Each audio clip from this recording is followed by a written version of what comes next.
Good morning all of you. हम आज project management and financing के अंदर हमारा लेक्चर नंबर 28 स्टार्ट कर रहे हैं। यूनिट 4 का लेक्चर नंबर 28 हमारा प्रोजेक्ट प्रोक्योरमेंट प्लानिंग से रिलेटेड है। तो सबसे पहले आज हम इस टॉपिक के अंदर समझेंगे प्रोजेक्ट प्रोक्योरमेंट प्लानिंग क्या होती है और इसकी एक प्रोजेक्ट ऑर्गेनाइजेशन में क्या नीड होती है। तो अगर आप देखें तो जो प्रोक्योरमेंट प्लानिंग है वो एक तरीके का प्रोसेस है जहाँ पे हम अपने प्रोजेक्ट की नीड्स को आइडेंटिफाई कर रहे हैं और उनको हमारी प्रोजेक्ट ऑर्गेनाइजेशन के अंदर आउटसाइड से हम उन प्रोडक्ट एंड सर्विसेज को प्रोक्योर कर रहे हैं जिससे कि हमारी ये नीड फुलफ़िल हो जाए। इसमें हम इन्वॉल्व करते हैं एक कंसिडरेशन को जहाँ पे हमें ये देखना होता है कि हमें प्रोक्योर कहाँ से करना है, कैसे करना है, क्या करना है, कितना करना है और कब करना है। जब हम प्रोजेक्ट के अंदर अपने प्रोडक्ट एंड सर्विसेज को अपडेट करते हैं आउटसाइड से किसी भी परफॉर्मिंग ऑर्गेनाइजेशन के अंदर, तो इस प्रोसेस के अंदर हम एक सॉलिक्यूशन प्लानिंग के थ्रू करते हैं जहाँ पे हम परफॉर्म करते हैं उसको एक बार, जहाँ पे प्रोडक्ट और सर्विसेज के आइटम जो है उनको किया जाता है। अगर हम प्रोजेक्ट मैनेजमेंट टीम को देखें तो उनका एक काम होता है कि वो हमारे स्पेशलिस्ट से सपोर्ट करें अपने डिसिप्लिन्स में और उनके साथ कॉन्टैक्ट करें और जो प्रोक्योरमेंट की नीड है उसको पूरा करें। जब हम प्रोजेक्ट के अंदर देखते हैं कि जिन भी चीज़ों को हम ऑब्टेन नहीं कर पा रहे हैं किसी भी प्रोडक्ट और सर्विसेज को आउटसाइड से हमारी परफॉर्मिंग ऑर्गेनाइजेशन के अंदर, तो जो प्रोसेस है वहाँ पे हमें सॉलिक्यूशन प्लानिंग करनी होती है जहाँ पे हम एक कॉन्ट्रैक्ट के थ्रू अपने चीज़ों को परफॉर्म करते हैं और उनको क्लोज आउट करते हैं। इस सॉफ्टवेयर के अंदर हम अकर कर रहे हैं अपने एक रिसर्च डेवलपमेंट प्रोजेक्ट को जहाँ पे हम अपनी परफॉर्मिंग ऑर्गेनाइजेशन के अंदर अपने प्रोजेक्ट की टेक्नोलॉजी को शेयर कर रहे हैं और जो भी इन हाउस प्रोजेक्ट्स हैं उनमें अपनी कॉस्ट को फाइंड कर रहे हैं, मैनेज कर रहे हैं अपने एक्सटर्नल रिसोर्सेज से, जो कि हमारे प्रोजेक्ट के अंदर एक पोटेंशियल सेविंग को बढ़ाए। अगर हम प्रोजेक्ट प्लानिंग के अंदर देखें तो इसके अंदर हम इंक्लूड कर रहे हैं उन कंसिडरेशन को जहाँ पे एक पोटेंशियल सब कॉन्ट्रैक्ट हो रहे हैं। पर्टिकुलरली हम देख रहे हैं कि बायर विश कर रहे हैं कि वो अपनी चीज़ों को एक्सेस करने के लिए जो भी डिग्री ऑफ इन्फ्लुएंस है, जो भी कंट्रोल है हमारे सब कॉन्ट्रैक्ट डिसीजंस में, उनको करें। उसके बाद अगर आप देखें तो इनपुट्स के अंदर हम क्या देखते हैं प्रोक्योरमेंट प्लानिंग के, तो उसमें आता है सबसे पहले स्कोप स्टेटमेंट। अगर हम स्कोप स्टेटमेंट को देखें तो स्कोप स्टेटमेंट डिस्क्राइब कर रहा है उस करंट प्रोजेक्ट की बाउंड्रीज़ को, जो कि प्रोवाइड कर रहा है हमें एक इम्पॉर्टेंट इन्फॉर्मेशन हमारी प्रोजेक्ट नीड्स को लेके, हमारी स्ट्रेटजीज़ को लेके, जिनको हमें अपनी प्रोक्योरमेंट प्लानिंग के अंदर कंसिडर करना है। उसके बाद आप देखें तो नेक्स्ट क्या है हमारा प्रोडक्ट डिस्क्रिप्शन, कि जब हम किसी प्रोडक्ट के डिस्क्रिप्शन को देखते हैं तो वहाँ पे प्रोजेक्ट में प्रोवाइड हुई जितनी भी इंफॉर्मेशन है उसमें हम अपने टेक्निकल इश्यूज़ को देखते हैं, कंसर्न्स को देखते हैं, जिससे कि जो नीड है हमारी वो हमारे प्रोजेक्ट प्रोक्योरमेंट प्लानिंग में कंसिडर हो सके। तो जो प्रोजेक्ट डिस्क्रिप्शन है वो जनरली ब्रॉडर है एक स्टेटमेंट ऑफ वर्क से, जहाँ पे हमारे जो प्रोडक्ट डिस्क्रिप्शन है उनको डिस्क्राइब किया जाता है अल्टीमेट एंड ऑफ प्रोडक्ट से, जो कि एक प्रोजेक्ट का होता है, और जो स्टेटमेंट ऑफ वर्क है वो डिस्क्राइब करता है हमारे प्रोडक्ट के उस पोर्शन को जो कि एक सेलर के द्वारा प्रोवाइड किया गया है, जो कि एक प्रोजेक्ट की नीड है। और अगर हम देखें तो जो परफॉर्मिंग ऑर्गेनाइजेशन है वो चूज़ करती है उन एंटायर प्रोडक्ट्स को अपने प्रोक्योरमेंट प्रोसेस के लिए, जो कि हमारे प्रोक्योरमेंट रिसोर्सेज होते हैं। तो जो परफॉर्मिंग ऑर्गेनाइजेशन है वो किसी न किसी तरीके के जो फॉर्मल कॉन्ट्रैक्ट्स ग्रुप हैं उनको नहीं करती है, बल्कि जो प्रोजेक्ट टीम है वो सप्लाई को देखती है हमारे बोथ रिसोर्सेज के, जहाँ पे हमें अपने एक्सपर्टाइज को सपोर्ट करना होता है अपनी प्रोजेक्ट प्रोक्योरमेंट एक्टिविटीज़ के अंदर। तो अगर आप देखें तो प्रोजेक्ट डिस्क्रिप्शन के अंदर हमारे पास कुछ 4 पॉइंट्स कंसीडर किए जाते हैं। उसमें पहला है मार्केट कंडीशन, कि अगर हम प्रोक्योरमेंट प्लानिंग प्रोसेस में को देखें तो वहाँ पे हमें कंसीडर करना होता है कि मार्केट प्लेस के अंदर कौन कौन से प्रोडक्ट और सर्विसेज अवेलेबल हैं और हमें कहाँ से और कैसे उन चीज़ों को गैदर करना है, कलेक्ट करना है, जो कि एक टर्म एंड कंडीशंस के अंडर हों। उसके बाद आप देखेंगे अदर प्लानिंग आउटपुट्स। तो जब हम कभी भी अपने अदर प्लानिंग आउटपुट्स को एक्सटेंड करते हैं जो कि हमारे लिए अवेलेबल हैं, तो हमें कंसिडर करना होता है हमारे प्रोक्योरमेंट प्लानिंग को। तो जो हमारे अदर प्लानिंग आउटपुट्स हैं उनको कंसिडर करने के लिए हम देखते हैं कि हमारी जो प्रीमियम कॉस्ट और शेड्यूल एस्टिमेट क्या है, क्वालिटी मैनेजमेंट प्लान क्या है, कैश फ्लो प्रोजेक्शंस क्या हैं, हमारा वर्क ब्रेकडाउन स्ट्रक्चर किस तरीके का है, हमें किस तरीके से अपनी रिस्क को आइडेंटिफाई करना है, और हम किस तरीके से अपने ऑर्गेनाइजेशन के अंदर स्टाफिंग को प्लान करेंगे। उसके बाद आप देखें नेक्स्ट पॉइंट है हमारे कॉन्स्टेंट्स की अगर हम बात करें तो ये वो फैक्टर्स हैं जो एक बायर्स के ऑप्शन को लिमिट दे रहे हैं। तो ये बहुत मोस्ट कॉमन कॉन्स्टेंट्स होते हैं किसी भी प्रोजेक्ट के अंदर जब हम किसी फंड्स अवेलेबिलिटी को देखते हैं। नेक्स्ट है हमारे एजम्पशंस। एजम्पशंस की अगर हम बात करें, एजम्पशंस वो फैक्टर्स हैं हमारे प्लानिंग पर्पस के जहाँ पे हम कंसीडर करते हैं उसको ट्रूथ, रियल और सर्टेन बेसिस पे। उसके बाद आप देखते हैं टूल्स और टेक्निक्स क्या हैं हमारे प्रोक्योरमेंट प्लानिंग के। तो सबसे पहला है मेक और बाय एनालिसिस, कि अगर हम जनरल मैनेजमेंट टेक्निक को देखें जो कि यूज़ की जाती है जब एक पर्टिकुलर प्रोडक्ट को जब वो प्रोड्यूस किया जाता है कि जो कॉस्ट है वो इफेक्टिवली है या नहीं है हमारी परफॉर्मिंग ऑर्गेनाइजेशन के अंदर, तो बोथ साइड में हम एनालिसिस करते हैं उसको इनडायरेक्ट और as well as direct cost के बेसिस पे। तो अगर हम एग्जांपल लें कि अगर बाई साइड पे अगर हम चीज़ों को एनालिसिस कर रहे हैं तो हम उसकी एक्चुअल जो पॉकेट कॉस्ट है जो कि उस प्रोडक्ट को परचेज़ करते टाइम हमें देना पड़ रहा है, और हम अपनी इनडायरेक्ट कॉस्ट को भी मैनेज करते हैं जो कि एक परचेजिंग प्रोसेस में इन्वॉल्व है। तो मेक और बाय एनालिसिस के अंदर हम उन रिफ्लेक्ट्स को देखते हैं जो कि एक परफॉर्मिंग ऑर्गेनाइजेशन के अंदर पर्सपेक्टिव हैं और वो इमीडिएट हमारे प्रोजेक्ट की नीड को पूरा कर रहे हैं। अगर हम एग्जांपल को देखें कि अगर आपको किसी कैपिटल आइटम को परचेज़ करना है तो आप अपने कंस्ट्रक्शन के अंदर जो भी आपकी पर्सनल कंप्यूटर की नीड है तो उसके लिए आपको करना होगा कि हम उन चीज़ों के लिए उसको रेंट पे लें, जिससे कि हमारी जो सेल्डम कॉस्ट है वो हमें ज़्यादा से ज़्यादा इफ़ेक्ट ना करे। तो जब हम किसी परफॉर्मिंग ऑर्गेनाइजेशन के अंदर हमारी ऑनगोइंग नीड्स को देखते हैं किसी भी आइटम को लेके, तो जो पोर्शन है हमारा वहाँ पे हम अपने प्रोडक्ट के उसी पोर्शन को परचेज़ करते हैं जहाँ पे हमारी कॉस्ट एलोकेट होती है किसी भी प्रोजेक्ट के अंदर, जो कि हमारे कॉस्ट ऑफ रेंटल से कम होती है। एक्सपर्ट जजमेंट हमारा सेकंड टेक्निक है। एक्सपर्ट जजमेंट का मतलब है कि जब हम किसी अपने इनपुट्स को एसेस करते हैं जो कि हमारे प्रोजेक्ट की रिक्वायरमेंट होती है और उसको उस प्रोसेस में इन्वॉल्व करते हैं। तो एक्सपर्टाइज़ क्या है, जब हम अपने किसी भी ग्रुप या इंडिविजुअल से उन इंफॉर्मेशन को ले रहे हैं जो कि अपने स्पेशलाइज्ड नॉलेज के थ्रू या ट्रेनिंग के थ्रू हैं और वो हमारे मैनी सोर्सेज के अंदर अवेलेबल होते हैं। जैसे हमारी अदर यूनिट्स क्या है किसी भी परफॉर्मिंग ऑर्गेनाइजेशन के, हमारे क्या कंसल्टेंट्स हैं, क्या हमारे प्रोफेशनल और टेक्निकल एसोसिएशन है और किस तरीके का हमारा इंडस्ट्री ग्रुप है। नेक्स्ट अगर हम टेक्निक की बात करें यहाँ पे तो है वो कॉन्ट्रैक्ट टाइप सिलेक्शन। अगर हम डिफरेंट टाइप ऑफ कॉन्ट्रैक्ट्स को देखें ज़्यादा या उससे कम अप्रोप्रिएट जो कि डिफरेंट टाइप ऑफ परचेजेज से होता है, तो अगर हम कॉन्ट्रैक्ट्स को जनरली देखें तो वो 3 ब्रॉड कैटेगरीज में हैं। पहला है फिक्स्ड प्राइस और लमसम कॉन्ट्रैक्ट। अगर इस कैटेगरी को देखें, इस कॉन्ट्रैक्ट की कैटेगरी को देखें तो इसमें हम इन्वॉल्व कर रहे हैं उन फिक्स टोटल प्राइजेस को जो कि हमारी वेल डिफाइंड प्रोडक्ट की हैं। तो इसको एक्सटेंड करने के लिए हम अपने प्रोडक्ट को नॉट वेल डिफाइंड करते हैं, जहाँ पे जो हमारा बायर और सेलर है वो रिस्क लेता है। तो जो बायर है वो किसी भी तरीके के डिजायर प्रोडक्ट को रिसीव नहीं करता है, जो कि एक सेलर से उसको अपनी नीड को फुलफ़िल करने के लिए किया जाता है, और जो भी वो अपनी एडिशनल कॉस्ट को इंकर करा है अपने किसी भी ऑर्डर के अंदर वो उसको प्रोवाइड होता है। जो फिक्स प्राइस कॉन्ट्रैक्ट होते हैं उसके अंदर हम इंक्लूड करते हैं उन इंसेंटिव्स को जो कि किसी मीटिंग या किसी भी सेलेक्टेड प्रोजेक्ट ऑब्जेक्टिव्स को एक्सीड करने के लिए किया जाता है, जो कि हमारे एक शेड्यूल टारगेट होते हैं। उसके बाद आप देखिए तो नेक्स्ट कॉन्ट्रैक्ट है हमारा कॉस्ट रिम्बर्सेबल कॉन्ट्रैक्ट्स। अगर इस कैटेगरी ऑफ कॉन्ट्रैक्ट में हम देखें तो इसमें इन्वॉल्व कर रहे हैं हम उन पेमेंट्स को, उन रिम्बर्समेंट को जो कि एक सेलर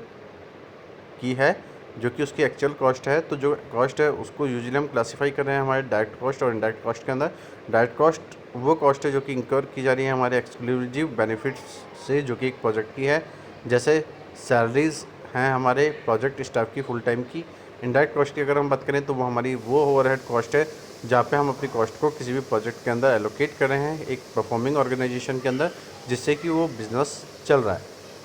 तो जो सैलरीज हम अपने कॉर्पोरेट एग्जीक्यूटिव्स को दे रहे हैं तो वो हमारी इंडायरेक्ट कॉस्ट होगी। इंडायरेक्ट कॉस्ट की अगर हम बात करें तो इसको यूजुअली कैलकुलेट किया जाता है परसेंटेज ऑफ डायरेक्ट कॉस्ट के बेसिस पे। तो जो भी कॉस्ट है हमारे रिम्बर्सेबल कॉन्ट्रैक्ट के अंदर उसके अंदर हम इंक्लूड करते हैं इंसेंटिव्स जो कि एक मीटिंग या जो भी हमारे सेलेक्टेड प्रोजेक्ट ऑब्जेक्टिव्स हैं उनको एक्सीड करने के लिए होती है, जिससे कि हम अपने शेड्यूल टारगेट और टोटल कॉस्ट को देख सकें। उसके बाद जो लास्ट कॉन्ट्रैक्ट है वो है हमारा यूनिट प्राइस कॉन्ट्रैक्ट, कि जो सेलर पे कर रहा है present amount per unit of service की। तो अगर देखें एग्जांपल, तो अगर $17 पर आवर एक प्रोफेशनल सर्विसेज की चीज़ है जब वो कोई सर्विस को रेंडर कर रहा है, और अगर हम कहें कि जब हम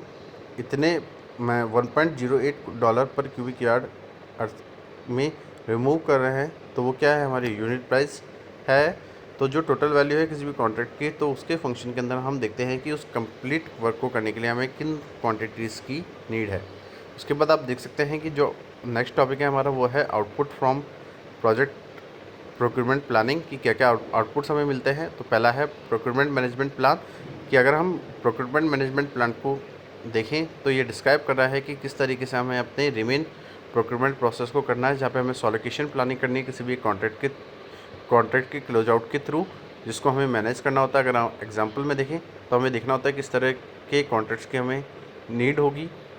किस तरीके के कॉन्ट्रैक्ट्स को हमें करना होगा, किस तरह के कॉन्ट्रैक्ट्स को हमें यूज़ करना है। सेकंड पॉइंट है कि जब हम अपने इंडिपेंडेंट एस्टिमेट्स को देखते हैं जो कि हमारे इवैल्यूएशन क्राइटेरिया की नीड है, तो उसको हमें प्रिपेयर करना होता है। और कैसे प्रिपेयर करना होता है, इन चीज़ों को आइडेंटिफाई किया जाता है जब हम किसी परफॉर्मिंग ऑर्गेनाइजेशन के अंदर अपने प्रोक्यूरमेंट डिपार्टमेंट को देखते हैं। तो वहाँ पे जितने भी एक्शंस हैं जो कि एक प्रोजेक्ट प्रोक्यूरमेंट टीम ले रही है, उनको कब लेना है और कौन उसको ऑन करेगा, ये सब चीज़ें उसमें देखी जाती हैं। किसी भी एक स्टैंडर्डाइज्ड प्रोक्यूरमेंट डॉक्यूमेंट की नीड को हमें देखना होता है कि वो हमें कहाँ से मिलेंगी,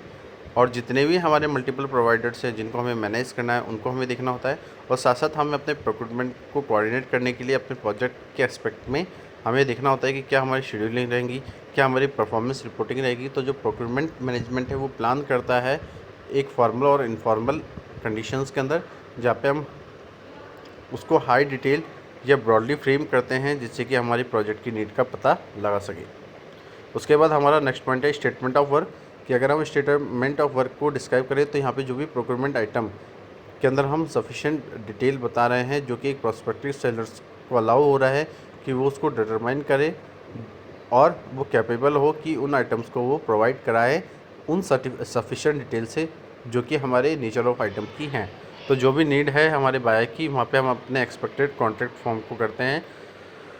और हम कुछ एप्लीकेशन एरिया को रिकॉग्नाइज करते हैं अपने डिफरेंट टाइप्स ऑफ SOW में, मीन्स स्टेटमेंट ऑफ वर्क के अंदर। तो अगर एग्जांपल देखें तो यहाँ पे अगर हम कुछ गवर्नमेंट जुडिकेशन देख रहे हैं जहाँ पे जो टर्म है SOW वो रिजर्व है किसी भी प्रोक्यूरमेंट आइटम के अंदर, तो हम क्लियरली स्पेसिफाई करते हैं हमारे प्रोडक्ट और सर्विसेज को, जहाँ पे जो हमारी टर्म है स्टेटमेंट ऑफ रिक्वायरमेंट्स की, उसको यूज़ किया जाता है किसी भी प्रोक्यूरमेंट आइटम के साथ जो कि रिप्रेजेंट करता है हमारी उन प्रॉब्लम्स को जो कि हमें सॉल्व करनी है। और जो स्टेटमेंट ऑफ वर्क है वो रिवाइज्ड और रिफाइन किया जाता है जो जब वो किसी एक प्रोक्यूरमेंट प्रोसेस के अंदर मूव करता है। तो अगर हम देखें तो जो प्रोस्पेक्टिव सेलर है जब वो सजेस्ट करता है किसी एफिशिएंट अप्रोच को जो कि लेस्ट कॉस्टली प्रोडक्ट के अंदर होती है, तो जो ऑरिजिनल्स को स्पेसिफाई करता है। उसके बाद आप देखें कि हर एक इंडिविजुअल के लिए जो प्रोक्यूरमेंट आइटम की रिक्वायरमेंट है वो हमारे सेपरेट स्टेटमेंट ऑफ वर्क की होती है। तो जो मल्टीपल प्रोडक्ट्स और सर्विसेज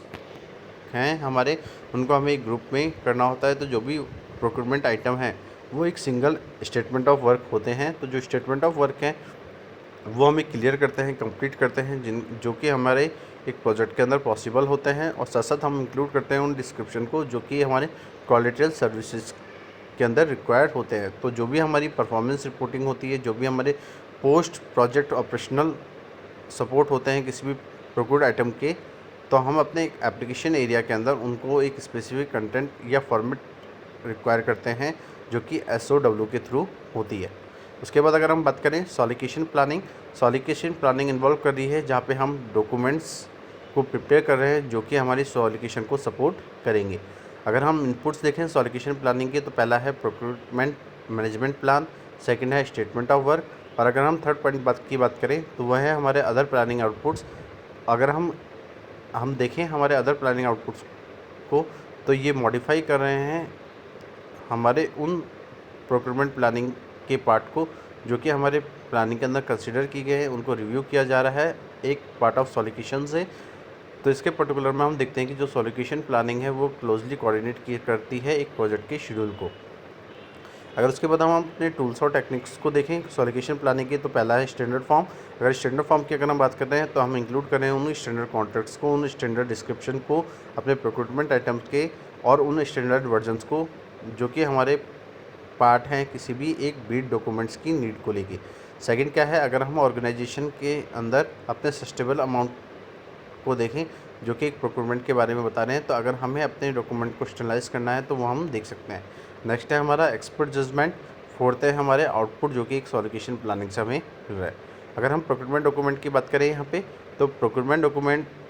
को यूज़ किया जाता है जब हम किसी सॉलिसिटेड प्रपोजल्स को अपने प्रोस्पेक्टिव सेलर से लेते हैं। तो जो टर्म है हमारी बिड और कोटेशन की, उसको जनरली यूज़ किया जाता है जब हम सोर्स सिलेक्शन करते हैं, जो कि एक डिसीजन होता है किसी भी प्राइस को की ड्राइव को करने के लिए। तो ये जो टर्म है प्रपोजल, ये जनरली यूज़ किया जाता है जब हम किसी नॉन फाइनेंशियल को कंसिडर करते हैं, जैसे हमारी टेक्निकल स्किल्स हो गई या जो भी अप्रोचेज है हमारे पैरामाउंट को लेके, जहाँ पे हम अपने बाइंग प्रोफेशनल सर्विसेज को कर रहे हैं। तो जो टर्म है उसको यूज़ किया जाता है इंटरचेंजेबल, जहाँ पे हम केयर करते हैं उन चीज़ों को जो कि किसी भी तरीके के अनवांटेड एजम्पशंस को इम्प्लीकेशंस की टर्म में यूज़ नहीं किए जा सकते। तो अगर हम कॉमन नेम देखें हमारे different types of procurement documents के, तो वो हैं हमारे invitation for bid, IFB request for the proposal, RFP request for the quotation, RFQ invitations for negotiation, IFN and contractor initial response, CIR। अगर हम प्रोक्योरमेंट डॉक्यूमेंट्स को देखें जो कि स्ट्रक्चर किया गया है, जो कि फैसिलिटेट कर रहा है एक्यूरेट और कंप्लीट रेस्पॉन्स किसी भी एक प्रॉस्पेक्टिव सेलर्स के लिए, तो उनको हमें ऑलवेज इंक्लूड करना होता है अपने रिलेवेंट स्टेटमेंट ऑफ वर्क के अंदर। तो जो भी डिस्क्रिप्शन है हमारे डिजायर्ड फॉर्म को, जो कि एक रेस्पॉन्स के लिए रिक्वायर होता है, तो जो भी रिक्वायरमेंट है हमारे कॉन्टेक्चुअल प्रोविजंस के लिए, तो उन सब चीज़ों के लिए हमें उन कंटेंट और उस स्ट्रक्चर को देखना होता है हमारे प्रोक्योरमेंट डॉक्यूमेंट्स में, जो कि गवर्नमेंट एजेंसी के द्वारा प्रिपेयर किया जाता है, जिसको डिफाइन किया जाता है किसी भी रेगुलेशन से। तो जो प्रोक्योरमेंट डॉक्यूमेंट है वो रिगोरस है, जो कि इनफ होता है किसी भी चीज़ों को इंश्योर करने में, जो कि किसी कंसिस्टेंट, कंपेरेबल या रेस्पॉन्स के होते हैं, और जो भी फ्लेक्सिबल है हमारे कंसिडरेशन को अलाउ करने के लिए, वहाँ पे हमारे सेलर्स को सजेस्ट किया जाता है कि बेटर वे के थ्रू हम किस तरीके से अपनी रिक्वायरमेंट्स को सेटिस्फाई कर सकते हैं। उसके बाद आप देखें तो नेक्स्ट पॉइंट है हमारे इवैल्यूएशन क्राइटेरिया। अगर हम इवैल्यूएशन क्राइटेरिया को देखें तो इसका यूज़ हम किसी भी रेट और स्कोर प्रपोजल्स के लिए करते हैं। तो जब भी हम किसी ऑब्जेक्टिव को देखते हैं हमारे प्रोजेक्ट के, जो कि सर्टिफाइड हैं और जो भी सब्जेक्टिव हैं, तो उनकी इवैल्यूएशन क्राइटेरिया के अंदर हम इंक्लूड करते हैं उन पार्ट को जो कि हमारे प्रोजेक्ट डॉक्यूमेंट्स के होते हैं। तो इवैल्यूएशन क्राइटेरिया के अंदर हम एक लिमिट रखते हैं किसी भी परचेज प्राइस को लेकर, जो कि एक प्रोक्योरमेंट आइटम की है, जिसको हम रेडली अवेलेबल कराते हैं हमारे नंबर ऑफ़ एक्सेप्टेबल सोर्सेज से, और साथ साथ हम उन केस के अंदर उन चीज़ों को इन्वॉल्व नहीं करते जहाँ पे हम उन क्राइटेरिया को आइडेंटिफाई कर रहे हैं, उन डॉक्यूमेंटेड को सपोर्ट कर रहे हैं अपने इंटीग्रेटेड असेसमेंट के लिए। अगर हम एग्जांपल देखें तो सबसे पहला पॉइंट है कि हमें अंडरस्टैंड करना होता है कि क्या नीड है